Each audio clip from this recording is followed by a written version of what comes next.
السلام علیکم ورحمۃ اللہ وبرکاتہ۔ خلفائے راشدین کا چوتھا حصہ خلیفہ راشد سیدنا علی المرتضی رضی اللہ عنہ پیش خدمت ہے۔ جی ہاں، اسلام کے چوتھے خلیفہ راشد سیدنا علی المرتضی رضی اللہ عنہ کی زندگی کے خون چکا واقعات، انہوں نے خلافت کے 6 مشکل ترین سال کیسے گزارے، انتہائی دلچسپ انداز میں۔ ارشاد نبوی ہے، اے علی، کیا تم اس پر راضی نہیں کہ تمہیں میرے ساتھ وہی نسبت ہو جو ہارون علیہ السلام کو موسیٰ علیہ السلام کے ساتھ تھی؟ البتہ میرے بعد کوئی نبی نہیں ہوگا۔ جماعت اصحاب روشن ستارے ہیں، آسمان پر موجود ستاروں کی روشنی کم و بیش ہے۔ یہی مثال صحابہ کرام رضی اللہ عنہم کی ہے، لیکن ہیں سبھی روشن۔ ان میں سب سے نمایاں، سب سے روشن اور سب سے تابناک بہرحال پہلے 4 صحابہ رضی اللہ عنہم ہی ہیں۔ یہی پہلے 4 اصحاب خلفائے راشدین ہیں۔ عشرہ مبشرہ میں بھی سب سے پہلے انہی کا نام ہے۔ یوں تو اللہ تعالیٰ نے قرآن مجید میں رسول کریم صلی اللہ علیہ وسلم کے سارے ہی صحابہ کو جنت کی بشارت دی ہے، پھر ان صحابہ کا درجہ سب سے بلند بتایا جنہوں نے اسلام لانے میں پہل کی، اللہ کے راستے میں ہجرت کی، کافروں سے جہاد کیا۔ سیدنا علی رضی اللہ عنہ ایسے ہی صحابہ میں شامل ہیں۔ انہیں یہ عزت بھی حاصل ہے کہ وہ بدری صحابی ہیں۔ اللہ تعالیٰ نے بدری صحابہ کی سب خطائیں معاف کر دی۔ علی بیعت رضوان کرنے والوں میں بھی شامل تھے کہ جن کو اللہ تعالیٰ نے واضح الفاظ میں اپنے راضی ہونے کی خوشخبری دی ہے، پھر انہیں شہادت بھی نصیب ہوئی۔ مسلمانوں کا ایمان ہے کہ راہ حق میں شہید جنتی ہیں۔ ان سب باتوں کے علاوہ سیدنا علی رضی اللہ عنہ ان 10 صحابہ میں بھی شامل ہیں جنہیں دنیا میں جنتی ہونے کی بشارت دی گئی، یعنی عشرہ مبشرہ میں ہیں۔ ان تمام خصوصیات کے علاوہ آپ کی ایک خصوصیت یہ بھی ہے کہ نبی صلی اللہ علیہ وسلم نے اپنی پیاری بیٹی سیدہ فاطمہ رضی اللہ عنہا آپ کے نکاح میں دی۔ اس جلیل القدر ہستی کی زندگی کے اوراق آپ کے سامنے رکھتے ہیں۔ سیدنا علی بن ابی طالب رضی اللہ عنہ 6 صدی عیسوی کے آخری سال یعنی 600 عیسوی میں یا 601 عیسوی میں مکے میں پیدا ہوئے۔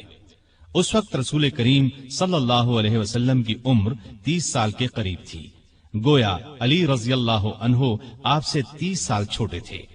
ہجری سن سیدنا علی کی پیدائش کے قریباً 23 سال بعد شروع ہوا، مطلب یہ کہ آپ نے ہجرت سے 23 سال پہلے اس دنیا میں آنکھ کھولی۔ والدہ نے نام اسد یا حیدر رکھا، لیکن والد نے علی نام رکھا، پھر اسی نام پر دونوں کا اتفاق ہو گیا، البتہ حیدر ان کا لقب ہو گیا۔ آپ کی کنیتیں ابو الحسن اور ابو تراب تھیں۔ ابو تراب کی کنیت نبی کریم صلی اللہ علیہ وسلم نے عطا فرمائی۔ آپ کے لقب اسد، مرتضی اور حیدر ہیں۔ سیدنا علی رضی اللہ عنہ رسول کریم صلی اللہ علیہ وسلم کے سگے چچا ابو طالب کے بیٹے تھے۔ ان کا خاندان وہی تھا جو آپ کا تھا، اور یہ قبیلہ قریش کا سب سے زیادہ عزت والا گھرانہ تھا۔ یہ گھرانہ بنو ہاشم کہلاتا تھا۔ گویا نبی کریم صلی اللہ علیہ وسلم بھی ہاشمی تھے اور سیدنا علی بھی ہاشمی تھے۔ سیدنا علی کے والد کا نام تو عبد مناف تھا، لیکن وہ اپنی کنیت ابو طالب سے مشہور تھے۔ رسول کریم صلی اللہ علیہ وسلم کے والد جناب عبداللہ ان کے سگے بھائی تھے۔ ان کا نسب اس طرح ہے: ابو طالب بیٹے تھے عبد المطلب کے، عبد المطلب بیٹے تھے ہاشم کے، ہاشم بیٹے تھے عبد مناف کے، اور عبد مناف بیٹے تھے قصی کے۔ ابو طالب مکے کے بزرگ اور سردار تھے، رسول اللہ صلی اللہ علیہ وسلم پر جان چھڑکتے تھے، آپ کو اپنی اولاد سے بھی زیادہ چاہتے تھے۔ آپ 25 سال کی عمر تک ابو طالب کے ساتھ ہی رہے، پھر ان کی اجازت سے مکے کی ایک نیک خاتون سیدہ خدیجہ رضی اللہ عنہا سے شادی کر لی اور الگ رہنے لگے۔ آپ نے نبوت کا اعلان کیا تو قریش جان کے دشمن بن گئے، لیکن یہ ابو طالب ہی تھے جو آپ کی حمایت میں اٹھ کھڑے ہوئے، ہر طرح سے آپ کا ساتھ دیا۔ علی رضی اللہ عنہ کی والدہ کا نام فاطمہ رضی اللہ عنہا تھا۔ وہ بھی ہاشمی تھیں، یہ آپ پر ایمان لے آئی تھیں، یہ بھی آپ سے حد درجے محبت کرتی تھیں۔ انہوں نے ہجرت بھی کی اور ہجرت کے 4 یا 5 سال بعد وفات پائی۔ سیدنا علی کوئی 5 برس کے تھے کہ ملک میں قحط پڑ گیا۔ ابو طالب پر ایک بڑے کنبے کا بوجھ تھا، اس لیے آپ صلی اللہ علیہ وسلم نے ان سے علی کو مانگ لیا۔ اس وقت سے سیدنا علی آپ کے ساتھ رہنے لگے۔ سیدہ خدیجہ رضی اللہ عنہا نے ان کی پرورش اور تربیت میں آپ کا برابر ساتھ دیا۔ نبی کریم صلی اللہ علیہ وسلم نے نبوت کا اعلان فرمایا تو اس وقت سیدنا علی کی عمر قریباً 10 برس تھی۔ رسول اللہ صلی اللہ علیہ وسلم کی دعوت پر انہوں نے فوراً اسلام قبول کر لیا۔ اس طرح بچوں میں سب سے پہلے انہی کو اسلام کی دولت نصیب ہوئی۔ اب وہ بھی آپ کے ساتھ نماز پڑھنے لگے۔ ایک دن ان کے والد ابو طالب نے انہیں آپ کے ساتھ نماز پڑھتے دیکھا تو پوچھا، بیٹا یہ دین کیا ہے جس پر تم چل رہے ہو؟ انہوں نے فوراً جواب دیا، ابا جان میں اللہ اور اس کے رسول پر ایمان لے آیا ہوں، ان کی تصدیق کر چکا ہوں اور یہ میں نے ان کے ساتھ نماز پڑھی ہے۔ اس پر ابو طالب نے کہا، محمد تمہیں بھلائی کے سوا کسی چیز کی طرف نہیں بلائیں گے، تم ان کے ساتھ لگے رہو۔ سیدنا علی رضی اللہ عنہ بچپن ہی سے نیک تھے، بتوں سے نفرت کرتے تھے۔ رسول اللہ صلی اللہ علیہ وسلم کی تربیت نے انہیں علم کا سمندر بنا دیا۔ لڑکپن ہی میں لکھنا پڑھنا سیکھ لیا۔ اس زمانے میں یہ بہت بڑی خوبی کی بات تھی۔ اسی زمانے میں انہوں نے ہتھیار چلانے اور دشمن سے لڑنے کا ڈھنگ بھی سیکھ لیا۔ جوان ہونے تک انہوں نے سپاہ گری کے اصول اور قاعدے پوری طرح سیکھ لیے۔ کشتی میں تو کوئی ان سے جیت نہیں سکتا تھا۔ والد کی وفات کے بعد صرف 3 برس مکے میں رہے۔ رسول کریم صلی اللہ علیہ وسلم نے جب ہجرت کی تو سیدنا علی کو اپنے بستر پر سلایا۔ لوگوں کی جو امانتیں آپ کے پاس تھیں وہ سب آپ نے علی کے حوالے کی اور فرمایا، یہ امانتیں ان کے مالکوں کو سونپ کر مدینے آ جانا۔ کافروں نے اس وقت آپ کے گھر کو گھیر رکھا تھا۔ آپ صلی اللہ علیہ وسلم رات کے وقت گھر سے نکلے تو اللہ تعالیٰ نے کافروں کی آنکھوں پر پردے ڈال دیے اور وہ آپ کو نہ دیکھ سکے۔ صبح انہیں معلوم ہوا کہ رسول اللہ صلی اللہ علیہ وسلم مکان چھوڑ کر جا چکے ہیں تو وہ بہت جھنجھلائے۔ انہوں نے علی کو پکڑ لیا، آنکھیں نکال کر بولے، بتاؤ تمہارے صاحب کہاں ہیں؟ اس پر سیدنا علی نے جواب دیا، مجھے کچھ معلوم نہیں کہ وہ کہاں ہیں۔ یہ جواب سن کر انہیں سخت غصہ آیا، ڈانٹ ڈپٹ کی، پھر انہیں اپنے ساتھ لے گئے، ایک جگہ قید کر دیا، لیکن جب ان سے کچھ معلوم نہ ہو سکا تو چھوڑ دیا۔ اب انہوں نے لوگوں کی امانتیں لوٹائیں، پھر مکے سے ہجرت کر کے آپ صلی اللہ علیہ وسلم کی خدمت میں حاضر ہوئے۔ اس وقت آپ قباء میں تشریف فرما تھے۔ علی رضی اللہ عنہ نے مکے سے قباء تک کا سفر پیدل طے کیا۔ یہ 350 میل کا سفر ہے۔ قباء پہنچے تو پاؤں میں چھالے پڑ چکے تھے۔ پھر آپ رضی اللہ عنہ نبی صلی اللہ علیہ وسلم کے ساتھ مدینے آ گئے۔ ہجرت کے بعد سیدنا علی رضی اللہ عنہ نے 35 برس سے کچھ زیادہ مدت مدینے میں گزاری۔ یہ ان کی مدنی زندگی کہلائی۔ ہجرت سے کچھ عرصہ بعد نبی صلی اللہ علیہ وسلم نے مسجد نبوی کی تعمیر فرمائی۔ اس تعمیر میں رسول اللہ صلی اللہ علیہ وسلم اور دوسرے صحابہ نے بھی حصہ لیا۔ وہ اینٹیں اور گارا ڈھوتے وقت اشعار پڑھتے جن کا مطلب ہے، جو مسجد تعمیر کرتا ہے کھڑے ہو کر اور بیٹھ کر مشقت برداشت کرتا ہے، اور جو گرد و غبار اور مٹی سے بچنے کے لیے اس سے جی چراتا ہے، وہ دونوں برابر نہیں ہو سکتے۔ مسجد کے ساتھ رسول اللہ صلی اللہ علیہ وسلم کے رہنے کے لیے چند حجرے بھی تعمیر ہوئے۔ سیدنا علی رضی اللہ عنہ بھی یہیں آ گئے۔ ہجرت کے بعد آپ نے بھائی چارہ کرایا تو علی کو اپنا بھائی بنایا۔ ہجرت کے دوسرے سال آپ نے اپنی پیاری بیٹی سیدہ فاطمہ رضی اللہ تعالی عنہا کی شادی علی سے کر دی۔ اس وقت سیدنا علی کے پاس ایک زرہ اور ایک گھوڑے کے سوا کچھ نہیں تھا۔ انہوں نے یہ زرہ سیدنا عثمان کے ہاتھ 480 درہم میں فروخت کر دی۔ سیدنا عثمان رضی اللہ عنہ نے یہ رقم انہیں دے دی اور زرہ بھی یہ کہہ کر لوٹا دی کہ یہ میری طرف سے تحفہ ہے۔ اس رقم سے انہوں نے شادی کا سامان خریدا اور گھر کی ضرورت کے لیے بھی رقم بچائی۔